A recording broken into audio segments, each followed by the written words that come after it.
Ya Maryam giftiko ya Maryam kan sirra dhalate fayyisa namoota nagaan sifata'u ya gifti tolota kan sirra dhalate fayyisa namoota nagaan sifata'u ya gifti tolota ya Maryam giftiko ya Maryam ya Maryam giftiko ya Maryam kan sirra dhalate fayyisa namoota nagaan sifata'u ya gifti tolota kan sirra dhalate fayyisa namoota nagaan sifata'u ya gifti tolota.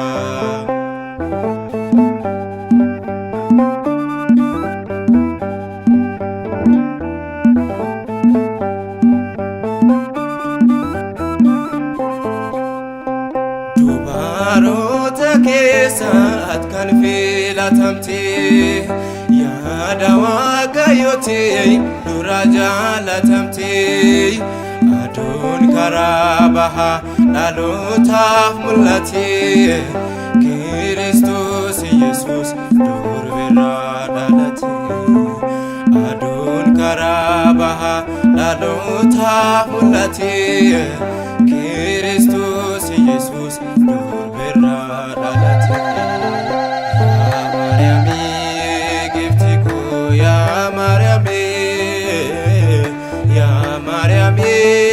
giftiko ya Maryam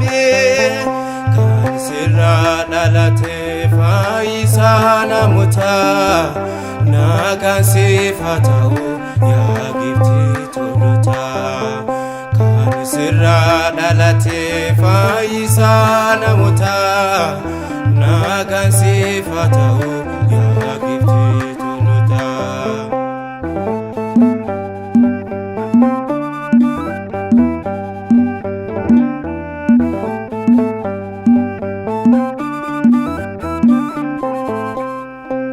Ergamaan Gabri'eel gara keetti ergame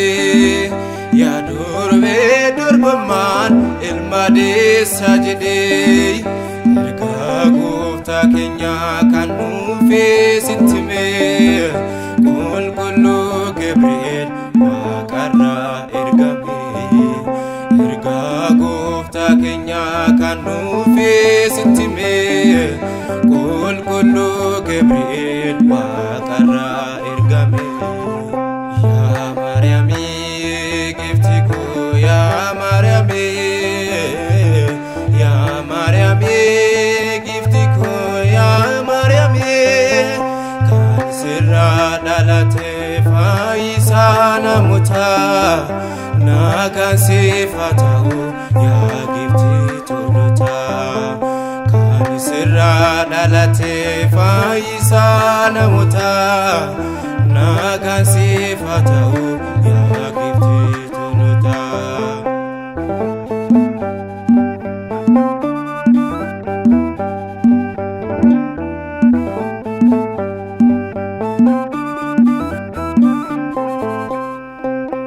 Ergamoonni Waaqaa siini kabajatu sabni biyya lafaas maqaa kee waammatu kan mucaa kee ta'e ilma Waaqayyooti ulfina argatte gammad Maariyaamati kan mucaa kee ta'e ilma Waaqayyooti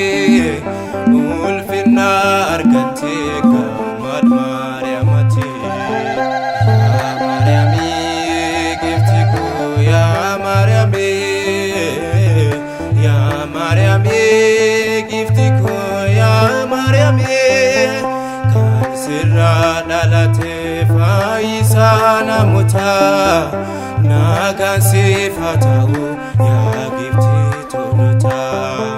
kan sirra dhalate fayyisa namoota nagaan sifata'u ya gifti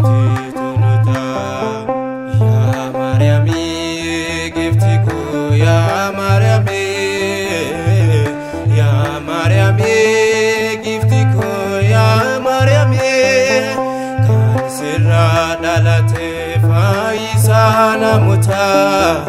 nagaan siif haa ta'u yaa giftii tolotaa. Kan sirraa dhalate fayyisaa namootaa nagaan siif haa ta'u yaa giftii tolotaa.